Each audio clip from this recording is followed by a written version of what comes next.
bom dia a todos. Estamos começando mais um seminário do curso de Educação Continuada da Sociedade de Anestesia do Estado da Bahia. Hoje com a doutora Mônica Cialos, é um prazer, uma honra enorme recebê-la. Eu tenho a satisfação de abrir o curso, o doutor Hélio vai ser quem vai comandar com as perguntas e com toda a parte da dinâmica da aula. Tá bom? Bom dia, sejam bem-vindos e até mais tarde. Hélio. Obrigado. Então, assim, eu gostaria de primeiro agradecer o convite para ser moderador e agradecer a doutora Mônica o convite também para participar dessa exposição. Engraçado que quando eu convidei, ela disse que não aguentava mais dar aula para a parede. E eu disse a ela que, por favor, mas assim, para dar aula para a parede, assim, que fosse uma pessoa que tivesse experiência e vivência naquilo que faz, entendeu? E Mônica, assim, eu perguntei antes como é que eu poderia apresentar a Mônica, né? Mônica, ela é doutora em anestesia pela FEMUSP, coordenadora do Departamento de Anestesia do Hospital e Maternidade Santa Joana e uma apreciadora de acarajé. Então, assim, como é apreciadora de acarajé, eu sinto ela como baiana também. Então, quase baiana, eu deixo ela com vocês. E a ferramenta do QIA, quem tiver questões pode fazer as questões aqui e no final a gente responde. Ela vai expor e aí no final a gente responde as questões que tiver, tá bom? Bom dia a todos. É um prazer enorme estar participando do curso de Educação Continuada aí de vocês, da Sociedade Baiana de Anestesia. Espero que encontre todos vocês muito bem nesse momento de pandemia. O próprio coordenador do curso aí foi afetado pelo Covid, mas felizmente, né, Hélio, tem um caso leve e mais do que tudo isso, né, nesse momento que o mundo vive, eu digo, né, que agradeço imensamente a presença de todos vocês, porque a gente encontrar forças e disposição ainda para se preocupar e procurar cada vez mais melhorar nossos cuidados, é muito nobre, porque eu posso falar claramente que a equipe de anestesia, durante a pandemia, e fundamentalmente está na linha de frente, é uma equipe que está muito sobrecarregada, não só em termos de horário, mas demandas com relação a pacientes, demandas sociais,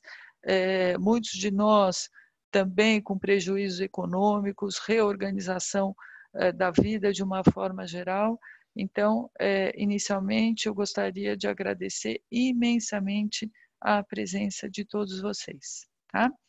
E o tema que o Dr. Hélio pediu que eu compartilhasse com vocês nesses próximos 30 minutos é sobre cirurgias não obstétricas durante... Vendo a tela aí compartilhada? Não. Espera só um pouquinho.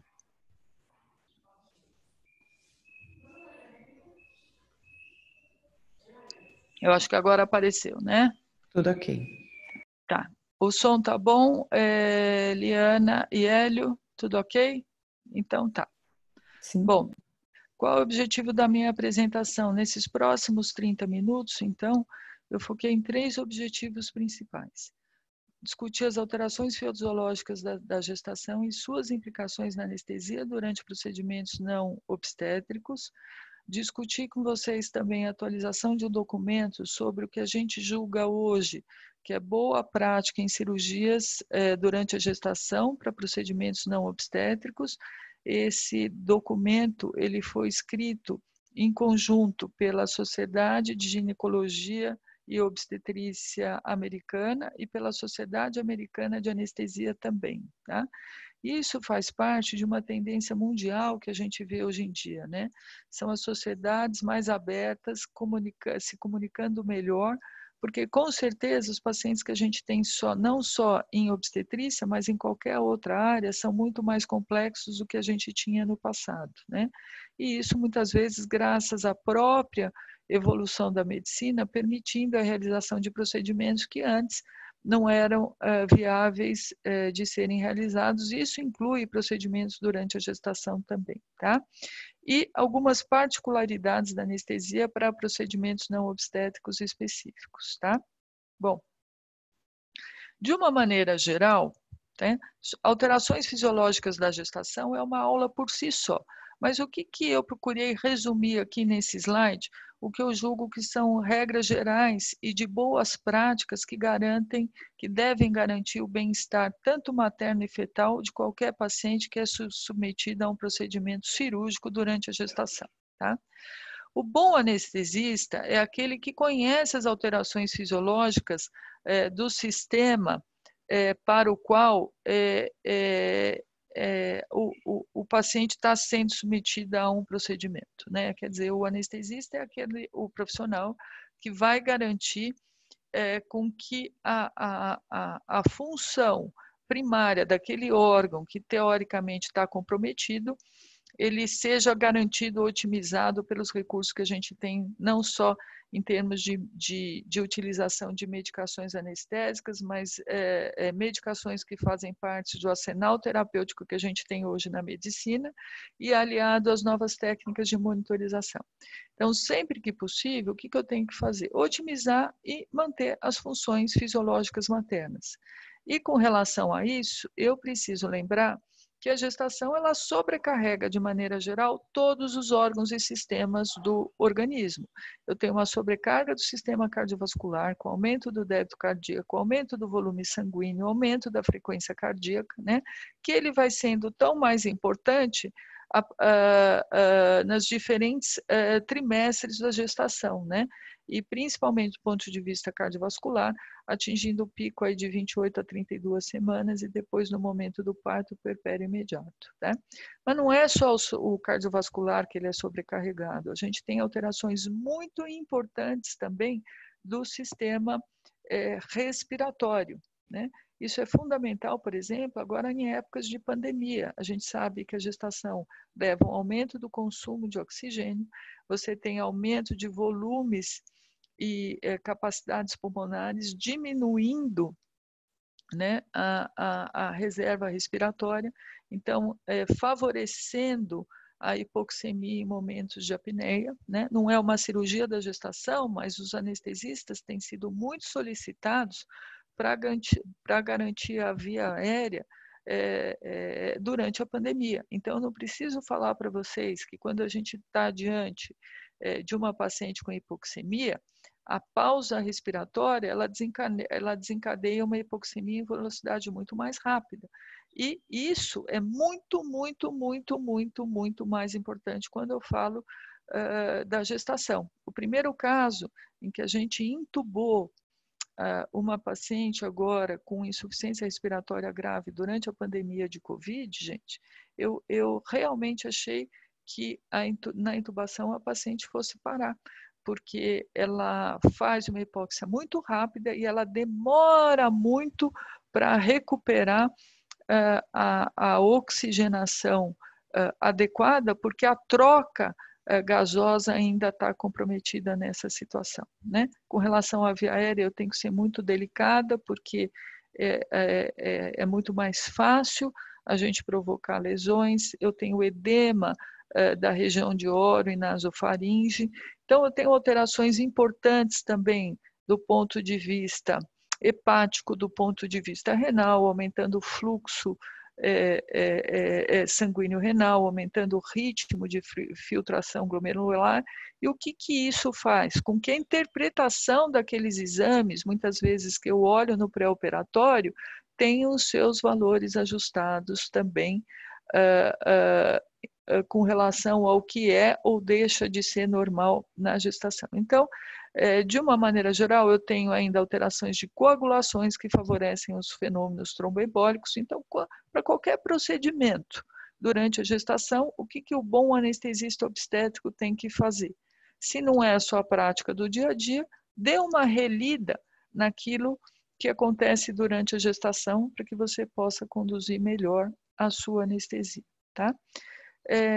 Eu não posso esquecer que quando eu faço anestesia, eu tenho 2 pacientes envolvidos, né? E assim como é minha função, a função do anestesista, garantir o bem-estar materno, eu não posso esquecer que eu preciso garantir o bem-estar fetal também, tá?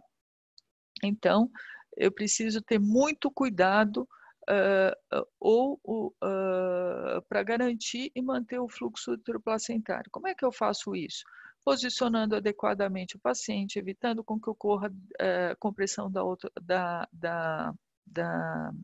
aorta e da cava, porque isso diminui o fluxo uteroplacentário, diminui hipotensões que não sejam absolutamente necessárias, usar os vasopressores com cautela, enfim, eu tenho que ter o olhar tanto para a mãe quanto para o bebê. A partir de que momento eu devo me preocupar com isso? A partir do momento em que a gestante está grávida, que você tem o diagnóstico da gestação, né? A grande parte das cirurgias são realizadas precocemente nos primeiros trimestres da gestação, né? É claro que esse fenômeno é tanto mais importante quanto maior for o volume uterino e ele passa a realmente ter um impacto maior após as 20 semanas de gestação, quando você então tem um volume maior aí, que potencialmente pode comprimir a cava, tá? Eu devo, sempre que possível, minimizar a exposição fetal a medicações, então, sempre que possível e o procedimento permitir, eu devo utilizar anestesia regional, tá? Devo ter um olhar, todo o procedimento cirúrgico, ele é uma agressão, ele desencadeia aí a liberação de uma resposta de estresse, que em algumas situações pode levar ao desencadeamento do trabalho de parto prematuro, tá? Hoje tem muita coisa nova saindo em relação ao parto prematuro, como você pode prever, porque é uma causa importante de morbidade neonatal e com impactos econômicos no sistema de saúde gigantescos. Eu não sei quantos de vocês tiveram a oportunidade de acompanhar aí o webinar, o SOAP aí que está acontecendo, o Congresso de Anestesia Obstétrica e Perinatologia aí que está ocorrendo de uma maneira fracionada aí na internet, com esses recursos aí de Zoom, mas nos best papers aí que concorreram aí a inovações clínicas, apareceram aí bastante coisa nova relacionada a formas de detectar o trabalho de parto prematuro, podendo prever aí mais ou menos com um mês de antecedência marcadores que seriam interessantes talvez no futuro a gente seguir, tá? Eu devo evitar a consciência intraoperatória, a paciente gestante é uma paciente vulnerável a tudo isso, então sempre que possível devo fazer a monitorização com índice biespectral ou com outra forma de monitorização objetiva do nível de consciência durante a gestação. E uma outra questão muito importante, tá? Informar a paciente. Hoje, se discute bastante experiência em anestesia obstétrica, experiência da paciente em relação ao procedimento ao qual ela foi submetida. E experiência, gente, não significa simplesmente garantir que a paciente saia contente do procedimento. Você precisa, fazem parte de pacotes de indicador de experiência da paciente, tanto essa questão de satisfação, como com relação a questões como se ela foi bem informada, se ela sabe quais são as implicações, potenciais implicações anestésicas, eventualmente, que essas medicações podem trazer para ela e para o seu filho. Indicadores reais como índice de hipotermia, tremor, dor no pós-operatório. Então, quando a gente fala de experiência de paciente, não significa simplesmente se a paciente gostou ou não do anestesista. Você normalmente agrega isso num pacote de indicadores que no futuro próximo todo serviço de anestesia vai ter, que inclui se ela foi informada, se ela teve a oportunidade, se ela está bem esclarecida, se ela teve a oportunidade de tirar suas dúvidas durante a avaliação pré-anestésica, e indicadores de resultado como se o pós-operatório transcorreu sem dor, se ela não teve tremor, se ela não teve náusea e não teve vômito. Então, esta, é claro, é uma aula específica para procedimentos durante a gestação, mas eu diria que isso é uma recomendação que a gente deve ter para qualquer outra procedimento anestésico independente da subespecialidade ao qual você pratica, né? Conhecer as alterações fisiológicas, procurar ajustar com medicações anestésicas, medicações farmacológicas e recursos de monitorização, oferecer a melhor perfusão para aquele órgão, né?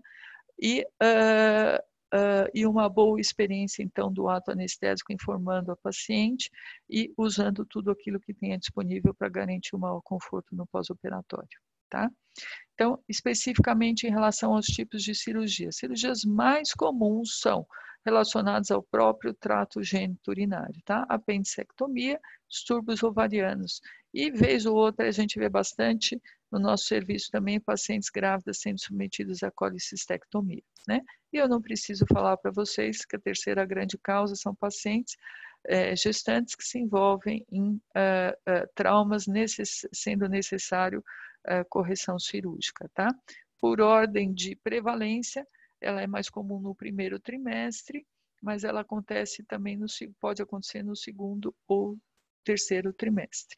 Passando para o segundo objetivo da minha aula e discutindo mais especificamente a atualização, essa atualização que foi feita de maneira conjunta entre a Sociedade Americana de Obstetrícia e Neonatologia, o que eu julgo importante para vocês, tá? Porque esses conceitos mudaram, a gente dava essa aula de uma maneira muito diferente há 2 ou 3 anos atrás, tá? Primeiro princípio, e que está escrito nesse documento, tá? Que eu gostaria que vocês prestassem atenção.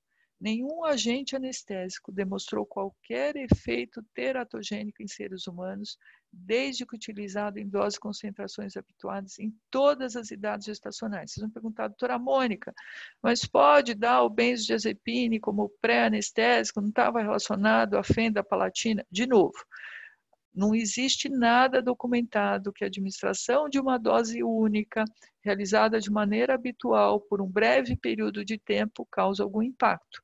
Porque quando a gente dava essa aula, a gente sempre citava aí a não realização do benzodiazepínico. O conceito atual é que muitas vezes você levar uma paciente, né, mega estressada para o centro cirúrgico, talvez isso cause um prejuízo maior do que própria administração do benzodiazepínico. Não estou mandando uma paciente grávida fazer uso rotineiro do benzodiazepina. Nós estamos discutindo aqui a administração pontual com um objetivo específico. É claro que atrás desse conceito existe aquele anterior que eu acabei de falar. Toda vez que eu puder minimizar a administração de medicações, eu devo realizar. Então, talvez uma boa conversa no pré-anestésico minimize a necessidade do benzodiazepínico.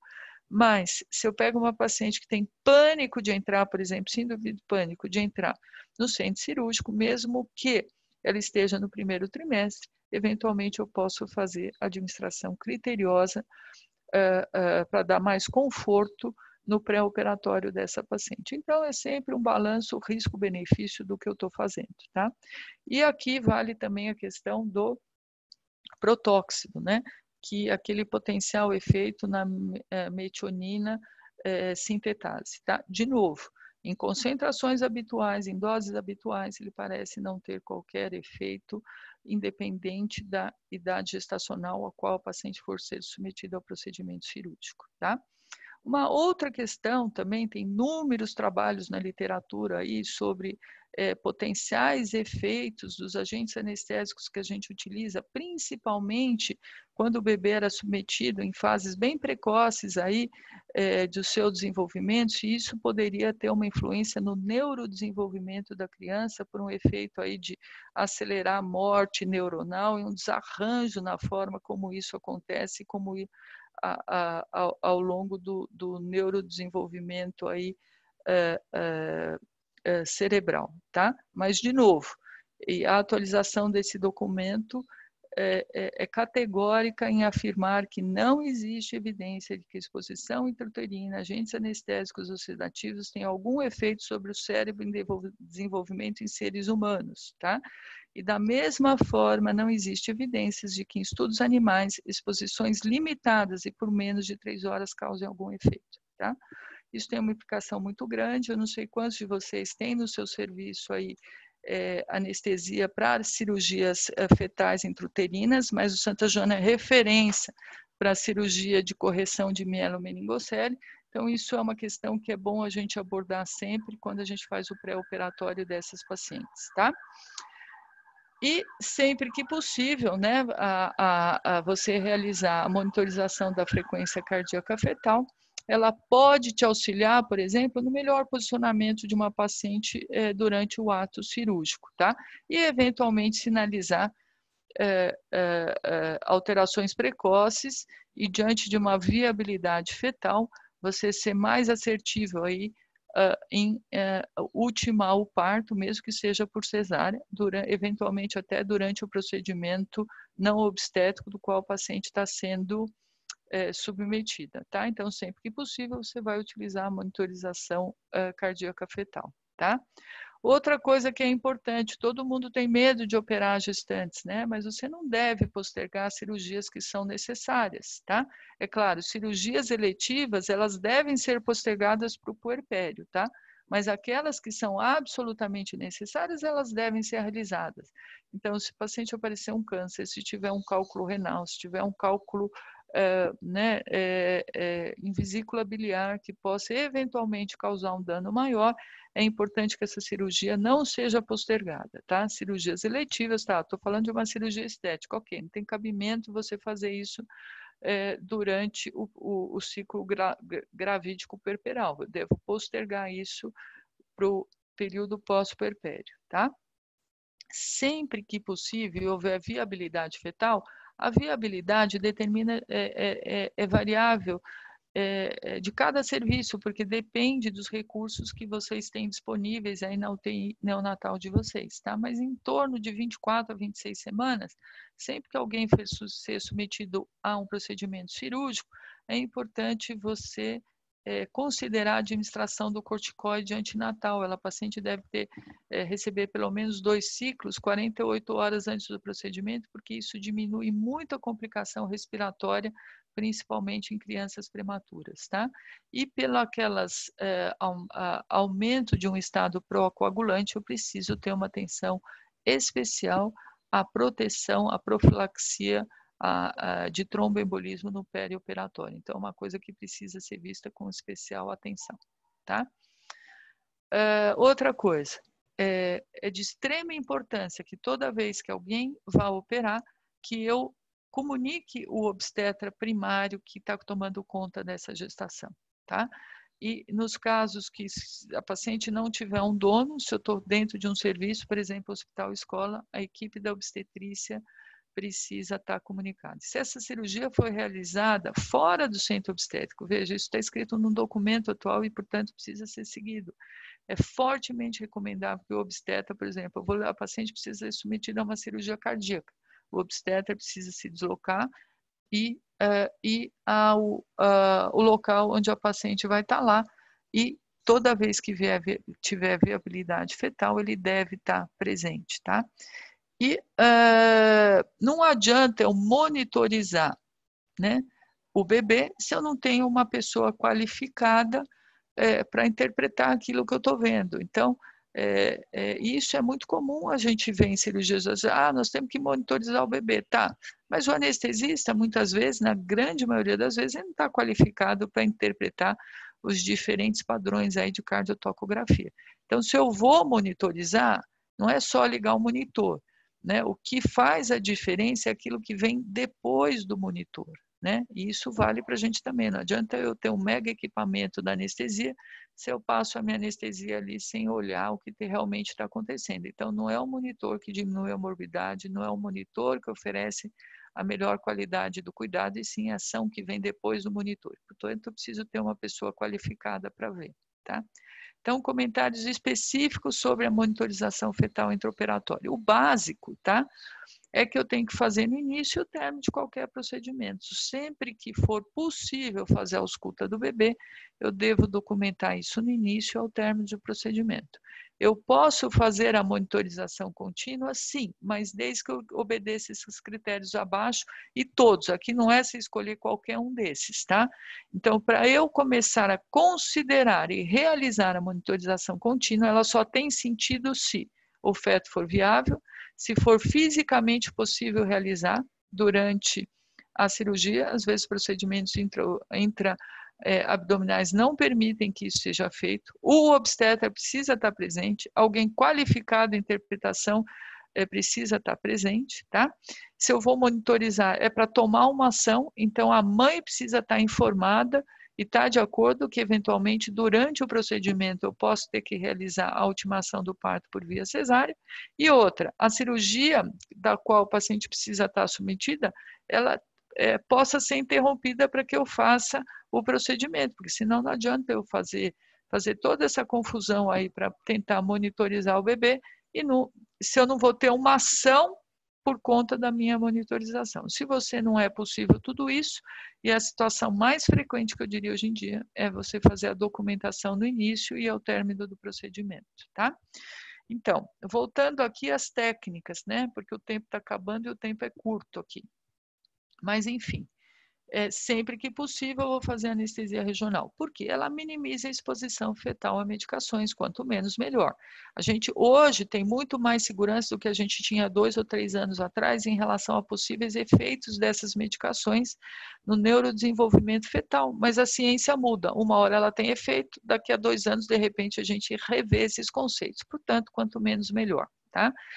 E o que é uma outra grande vantagem? Ela diminui o risco de manipulação das vias aéreas.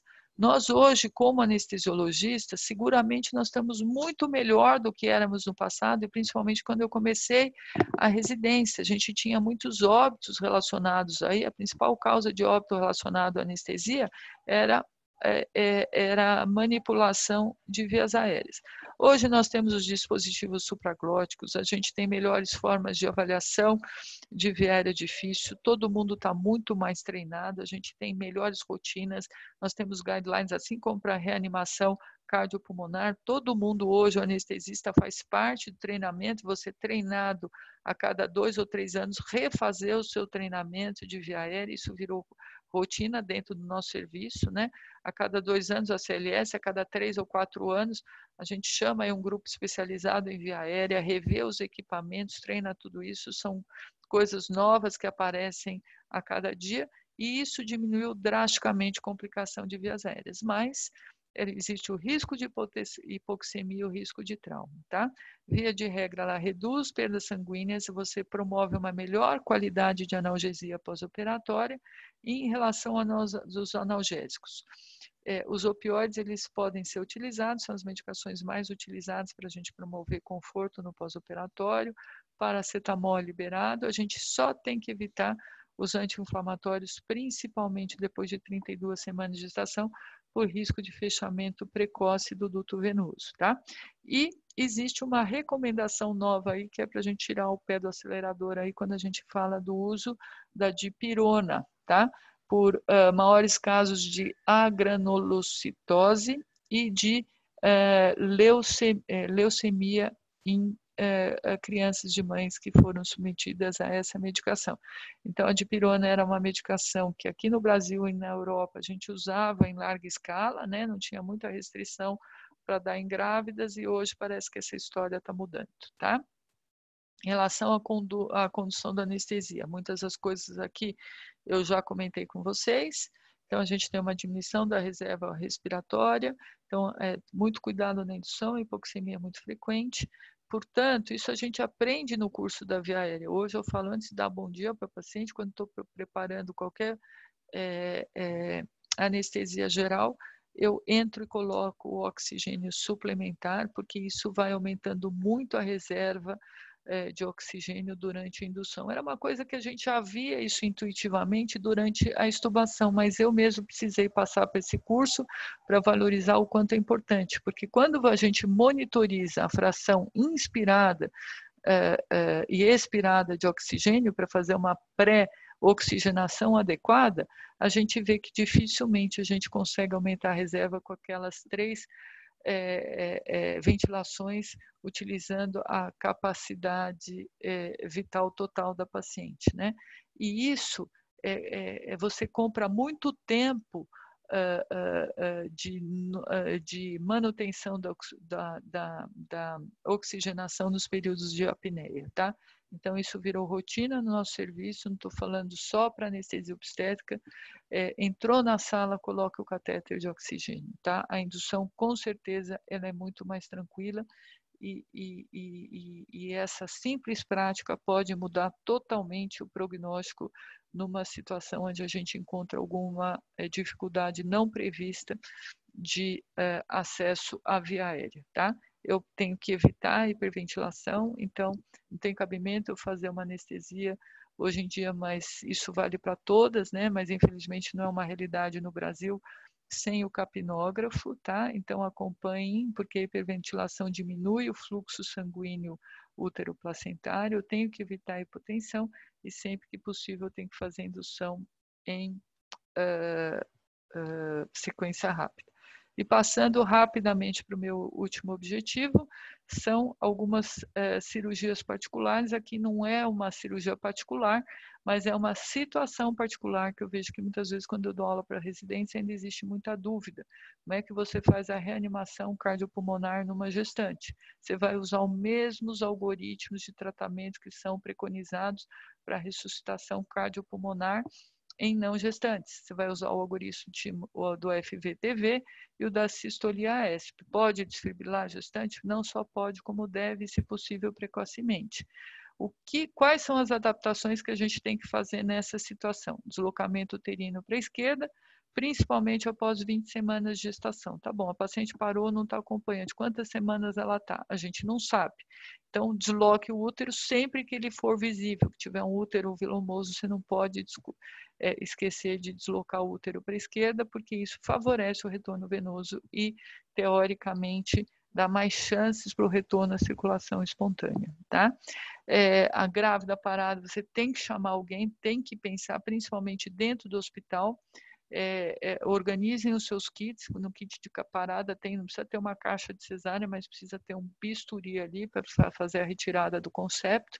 Antigamente a gente usava a regra dos 4 minutos, mas para você tirar em 4 minutos, parou, você já tem que estar pensando em chamar o obstetra que vai fazer a retirada desse concepto, tá? Então, se vocês tiverem aí times de resposta rápida, times de atendimento, que o nosso hospital chama de código azul, lembrem que quem não tem maternidade tem que incluir o neonatologista ou obstetra e tem que ajustar essas medicações também, fazer uma caixa rápida aí para retirar o concepto, tá? E o que a gente faz de diferente, a gente dá prioridade cardiovascular, mas pensa em estabelecer a via aérea definitiva mais precocemente, tá? Laparoscopia pode ser realizada na gestação? Pode, tá? O que acontece é que o pneumoperitônio aumenta o risco de hipoxemia, hipercapnia e hipotensão. Então, você tem que usar os mesmos princípios que eu estou discutindo com vocês desde que iniciou essa apresentação, né? Garantir a boa oxigenação, fazer a monitorização com ETCO2 e, eventualmente, existem rotinas e guidelines também que foram feitos pela Sociedade de Laparoscopia junto com a Sociedade de Anestesia e que recomendam que você tem que monitorizar a mãe e o bebê sempre que possível, de maneira contínua com os critérios que eu já usei, se não for possível de maneira contínua, antes e após o procedimento, tá? Adicionem sempre uma gasometria arterial para ter documentado que a oxigenação está boa, tá? Eles recomendam que faça uma avaliação da técnica, o trocáter tem que ser colocado olhando ali por acesso aberto e direto, não por punção às cegas, tá? Tem que evitar a compressão alta cava. Eles recomendam que os cirurgiões utilizem pressões de peritônio mais baixo, o valor entre 10 e 15, tá? Como é uma cirurgia que vai diretamente, ela vai dentro do acesso à cavidade abdominal, você tem que ter a preocupação do desenvolvimento do trabalho de parto prematuro. Eles não recomendam a utilização de medicações de rotina, mas você deve monitorizar, entrar precocemente caso você suspeite ocorrência de trabalho de parto, tá? Cirurgia cardíaca. Aqui existe um elevadíssimo risco materno e fetal. É claro que sempre que possível você vai tentar fazer isso no período do puerpério, mas existem gestações cada vez menos hoje. Isso era muito comum no passado, com febre reumática, pacientes que não tinham acesso aos sistemas de saúde, não tinham acessos aí às formas de contracepção, que felizmente isso no mundo ainda a gente tem muito problema, né? No Brasil afora, o Brasil a gente sabe que tem diferentes países dentro do Brasil, isso ainda acontece, mas cada vez menos a gente tem visto esse tipo de problema, né? Mas, vez ou outra, ocorre, os pacientes ainda que precisam ser submetidas a procedimentos, cirurgias cardíacas com circulação extracorpórea, e aí realmente o risco aumenta muito, tá? Porque quais são os problemas relacionados a isso, né? Você tem dificuldade de manter um fluxo que seja adequado, então, para quem faz isso, recomenda sempre você trabalhar com fluxos elevados, eles julgam que o fluxo deve ser maior do que 2 litros por metro quadrado, e manter uma pressão de perfusão maior que a habitual, nunca inferior a 70 miligramas. E você ser mais liberal com transfusão para garantir uma boa oxigenação fetal. Então, para terminar, o que eu gostaria de deixar de mensagem para vocês, tá? Cirurgias eletivas, sempre que possíveis, devem ser postergadas. As necessárias têm que ser realizadas. Os agentes anestésicos e sedativos, desde que utilizados em doses habituais, no momento, o que a gente sabe é que eles não causam efeitos deletérios, nem para os gestantes e nem para o feto. E a condução da anestesia deve estar sempre pautada nas boas práticas, né? Lembrando que o bom anestesista é aquele que entende a fisiologia daquele órgão ou sistema que está sendo afetado e vai usar o conhecimento que ele tem para ajustar medicações anestésicas, medicamentos e monitorizações para garantir o bom aporte de oxigênio para aquela questão. Então, estou à disposição e aberto para perguntas. E obrigada.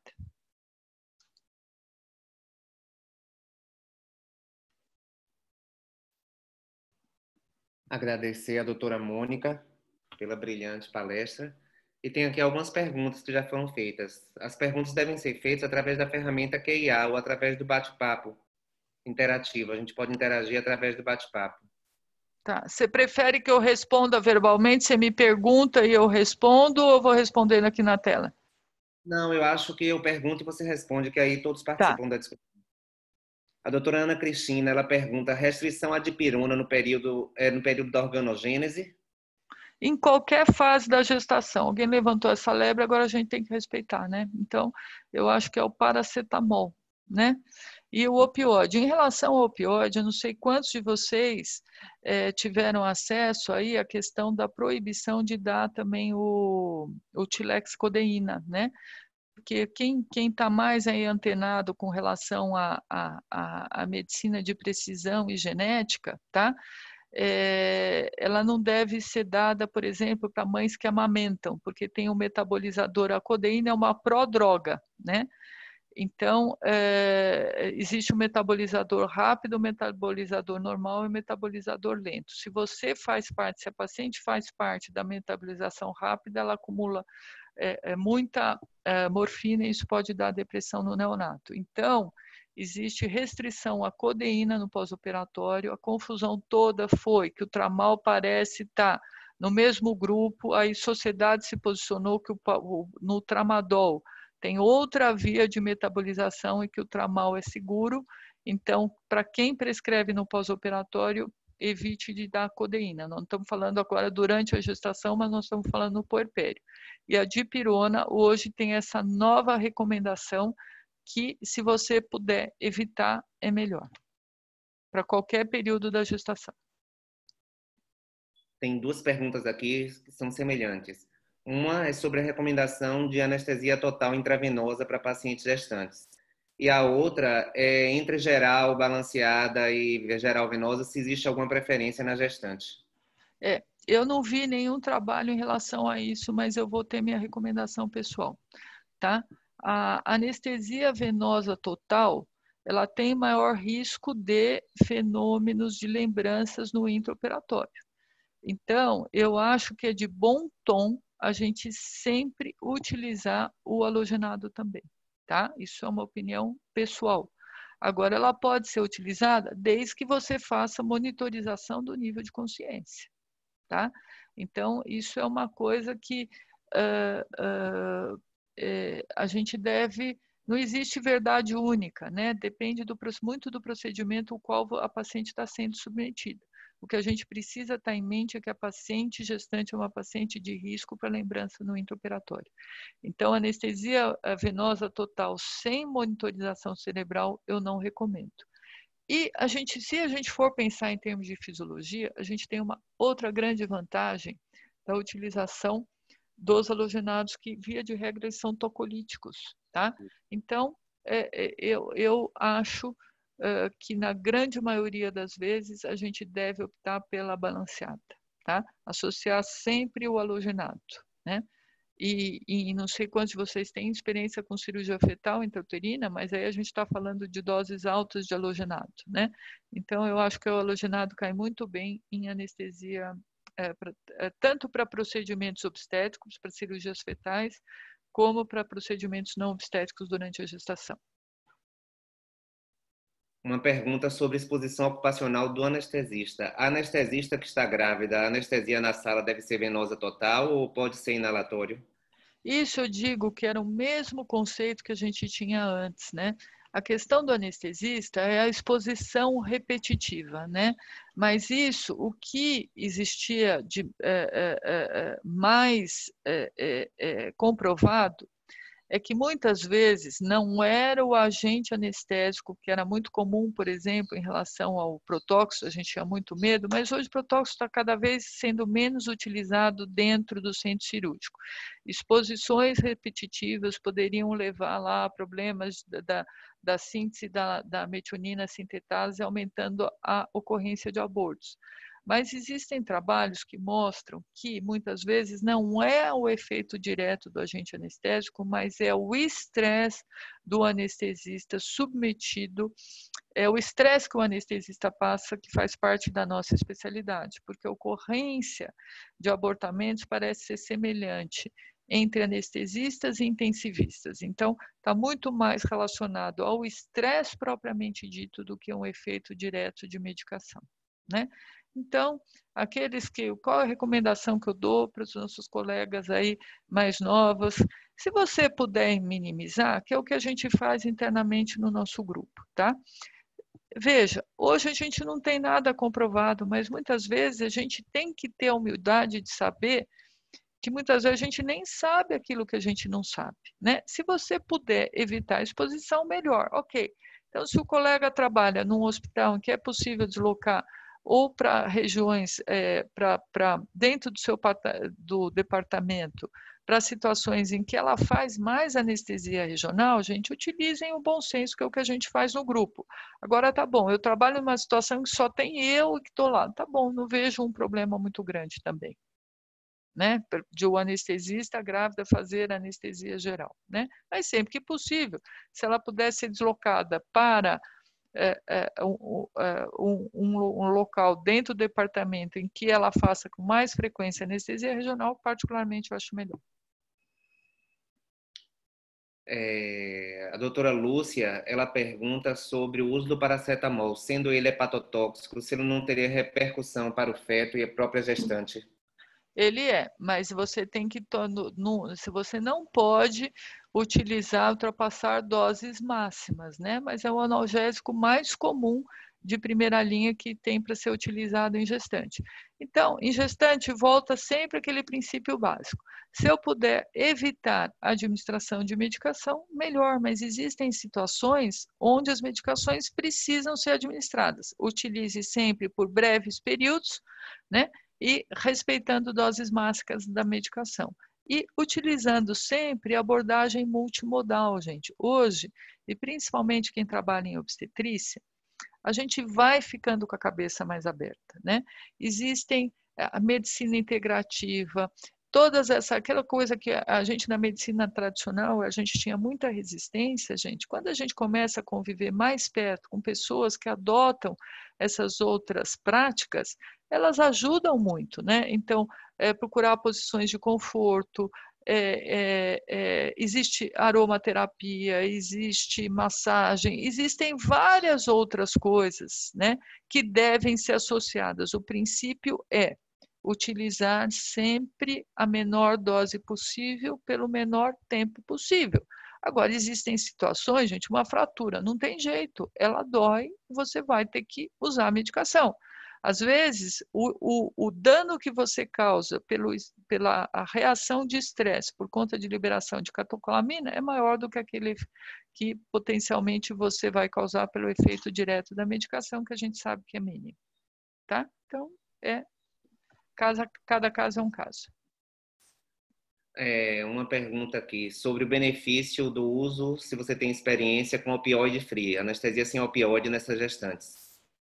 Não, mas é uma área que outro dia mesmo eu comecei a aprender a fazer. A gente tem que estar aberto a essas questões novas, né? E isso funciona muito bem, né? Você associar todas as medicações que são utilizadas para o opioide free, elas podem ser utilizadas. É a polifarmácia, um pouquinho de cada uma delas, né? Eu não tenho experiência pessoal, mas não vejo nenhum problema da gente utilizar eventualmente em situações específicas. Doutora Ana Cristina, ela pergunta sobre a manutenção da PA inicial, se você tolera a queda de 10% ou de 20% para poder corrigir. Eu digo que, assim, quem faz obstetrícia não tolera queda de pressão nenhuma, a não ser que isto seja uma demanda do procedimento, tá? Então, suponha que seja uma neurocirurgia, que na hora do campeamento lá do aneurisma, você tenha que fazer uma hipotensão controlada. Menor tempo possível, pelo menor queda possível que viabilize o procedimento, né? Então, eu acho que a nossa função como anestesista é garantir a normalidade. Se o procedimento, o qual ela está sendo submetida, não exige hipotensão, por que nós vamos tolerar? Nem 10, nem 20, deixa ela normotensa. E qual a medicação que você usa para corrigir essa hipotensão, Mônica? Então, a gente sempre teve, a gente usava como padrão a efedrina, né? Hoje a gente tem muita experiência, então, com metaraminol ou com qualquer outro alfa-agonista, né? Então, a gente gosta muito de utilizar o alfa-agonista, por quê? Porque ele tem ação direta, a gente usa aquela dose lá de bolos de 20 microgramas e vamos fazendo bolinhos adicionais. Se ela faz uma hipotensão transitória na indução, você corrige aquilo com bolos adicionais. Se a paciente tem um padrão de bradicardia, o que é importante? Utilize a efedrina.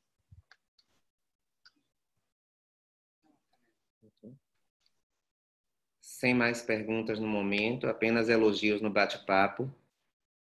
Depois você pode ler, porque está aberto, né? Mas Paulo Medauá elogia a excelente apresentação. É chover no molhado, né? Doutora Mônica, excelente apresentação, é chover no molhado. Olha, foi um prazer enorme participar. Hélio, eu espero que você se recupere bem aí.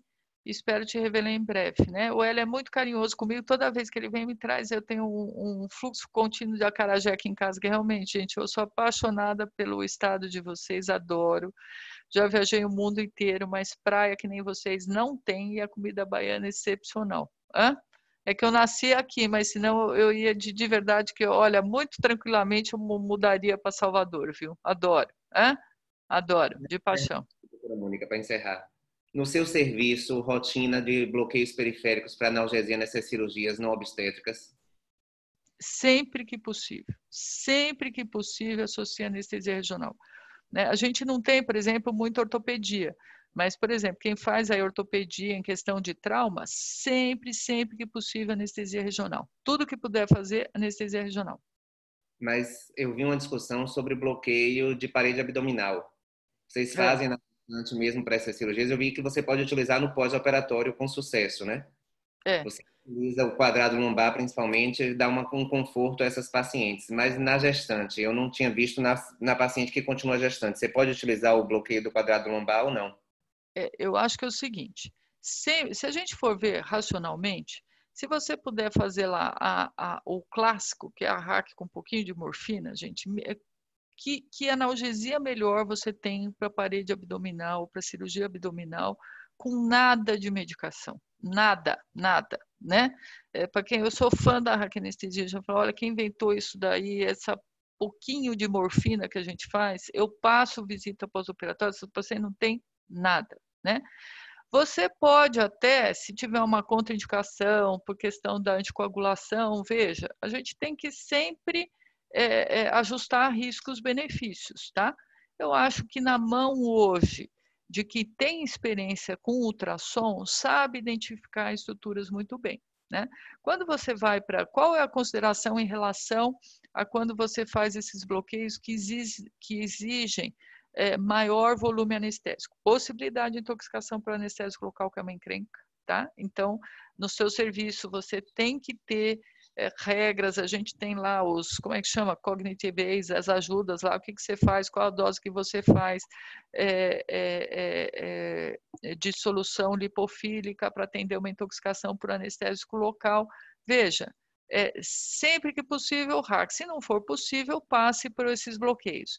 Mandatório, habilidade do uso ultrassom, não fazer isso às cegas, né? E você ter o plano B se você tiver complicação. Então, eu acho que isso é fundamental, mas se você puder agregar anestesia regional, tudo bem. E é uma coisa que, assim, duas recomendações, né? Cada vez, em termos de qualificação, a gente é mais exigido. Então, a ACLS hoje é obrigatório no nosso serviço. Treinamento de via aérea obrigatório. E a gente ia se qualificar todo mundo em ultrassom, né? E que esse projeto foi adiado para 2021 por conta da pandemia, mas está no nosso radar, tá? Porque quem sabe mexer com esses bloqueios realmente dá mais conforto para os pacientes. E doutora Lúcia pergunta sobre sua experiência com a acupuntura para paciente obstétrica. O que é que você acha da acupuntura? Qualquer terapêutica adjuvante deve ser bem-vinda, tá? Hoje a gente tem a cabeça muito mais aberta, né? É que essas terapêuticas alternativas, elas têm limitações, a gente sabe disso, né? Então, eu acho que nem sempre, nem nunca, mas sempre que você puder agregar isto ao seu cuidado, é melhor. Tá? Então, tem situações, gente, que não tem jeito, vai precisar da morfina mesmo, vai precisar da cirurgia, vai precisar, né? Mas sempre, além da cirurgia, essas terapêuticas alternativas e coadjuvantes, realmente elas são bastante benéficas. Uma pergunta, Mônica. A experiência pessoal com procedimentos na hemodinâmica, que tem crescido cada vez mais, o número de procedimentos na hemodinâmica. A questão da exposição dessa gestante à radiação, porque às vezes você adia um diagnóstico por conta da radiação que essa paciente vai fazer, entendeu?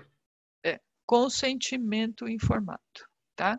E aí você vai precisar de um baita médico, um baita ou cardíaco para ser o seguinte, ele ser preciso na indicação. Aqui, a anestesia obstétrica, para qualquer procedimento, você precisa um bom médico para falar. Isto qual é a linha que ela está cruzando? O risco-benefício de fazer, né? Hemodinâmica, veja, se é aquilo que falou, volta aquele documento inicial. Procedimentos que precisam ser feitos, que mudam o prognóstico, devem ser feitos. A vantagem da hemodinâmica é que tem menos impacto do que a circulação extracorpórea, tá? Mas, de verdade, gente, não é ser submetida a um procedimento, eventualmente, que vai causar muito problema, né? A gente tem visto muito isso com a questão da pandemia com Covid, a realização das tomografias lá. Né? O paciente tem que assinar o consentimento, mas aquilo, às vezes, muda o prognóstico, né? A gente tem muita preocupação com o paciente, que aquilo que eu estava comentando inicialmente, que chega, é admitida com desconforto, e você pede, faz parte do protocolo, pedir uma tomografia ali, você chegar com 50% no dia 5 da doença. Então, você se programa e organiza de outra forma. Aquilo tem um risco, tá, mas provavelmente traz um benefício enorme no tratamento de tudo isso, né? Idealmente, ninguém devia tirar raio-x na gestação, mas como é que você faz? Nem ser submetido à tomografia, mas como é que você faz na suspeita de alguém que está com desconforto respiratório, chegou com 28 semanas de gestação e você tem que se programar, está no dia 5 da doença, você sabe que tem benefício ela conseguir tomar o corticoide, vamos otimizar às pressas isso daí, para se ter que fazer o parto, como é que está acontecendo no nosso serviço, aquilo diminui a morbidade tanto da mãe como do bebê, não tem jeito, gente, você pesa numa balança, qual que pende mais a favor da mãe e do bebê? Siga aquela direção. Né? Então, Se é hemodinâmica, porque muitas vezes, às vezes você faz um procedimento hemodinâmico para desobstruir uma válvula cardíaca, alguma situação lá. Talvez se ela ficar com aquilo ali, o impacto que vai ter em termos de crescimento, retardo de crescimento uterino por má oxigenação fetal durante a gestação é muito pior do que o potencial risco lá de desenvolver alguma coisa, a gente que é mínimo. Então, não tem jeito. A anóxia crônica neonatal traz prejuízos muito maiores que a própria ação da medicação, eventualmente lá uma dose pequena de radiação que ela vai tomar. O ideal é você não ter nada, mas já que teve, vamos minimizar o efeito. Uhum. Doutora Ana Cristina, ela pergunta que talvez esse seja o procedimento mais realizado na gestante, não sei aqui. Anestesia para cerclagem uterina. Sim. Qual anestesia é mais indicada? Anestesia, de novo, anestesia regional sempre que possível. E como você vai mexer no útero, a monitorização com relação ao desencadeamento do trabalho de parto prematuro é mandatória, tá? Então, as pacientes devem ficar internadas, elas ficam por 24, 48 horas, né? O que a gente não sabe muito bem é o que desencadeia o trabalho de parto, né? Posso passar até a referência aí do SOAP, é muito interessante, né? O pessoal diz que quem descobrir isso daí ganha o Nobel da Medicina, porque depois que você liga o motor, você não consegue desligar, né? É muito difícil você conseguir inibir o trabalho de parto. Então, para cerclagem uterina, anestesia regional sem dúvida, boa qualidade de analgesia pós-operatória, então a gente não libera essa paciente, apesar do procedimento ser um procedimento tecnicamente simples, elas permanecem internadas. De rotina a gente faz fentanil para garantir uma boa analgesia pós-operatória também, tá? Faz monitorização, né? Normalmente a gente não faz monitorização dentro do operatório, é muito breve. Você faz isso pré-viabilidade, então não cai naqueles critérios que eu mostrei para vocês, mas você documenta a frequência cardíaca antes e depois. Uhum. Sem mais perguntas no momento. Doutora Liana, queria encerrar, doutora Liana? Queria agradecer, doutora Mônica, sensacional. Assim, eu acho que o bate-bola foi fantástico, né? Que são coisas que acontecem de verdade, que a gente sempre tem dúvida. A cerclagem, eu vou rever minha conduta, porque eu acho que não sou só eu que muitas vezes fazia com Propofol, né? Especialmente no começo da gestação. Então, só agradecer, bem-vinda novamente à Bahia, volte mais vezes. Hélio, continue levando a acarajé. Obrigada a todos pela participação e vocês querem encerrar? Eu acho que Um a bom gente... dia a todos. Beijo para todos vocês, gente. Espero estar em breve. Um beijo. Obrigado. Tchau, tchau.